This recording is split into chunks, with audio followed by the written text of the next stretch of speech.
special marine warning from the National Weather Service.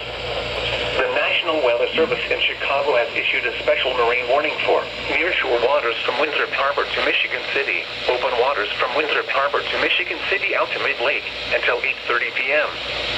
At 8:05 p.m., strong thunderstorms were located along a line extending from 53 nautical miles west of Pleasant Prairie to 65 nautical miles west of Winthrop Harbor to 86 nautical miles southwest of Kenosha, moving east at 50 knots.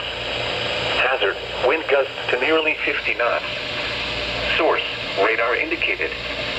Impact, small craft could be damaged and briefly higher winds and suddenly higher waves. Locations impacted include Winthrop Harbor. A severe thunderstorm watch remains in effect until midnight for northeastern Illinois.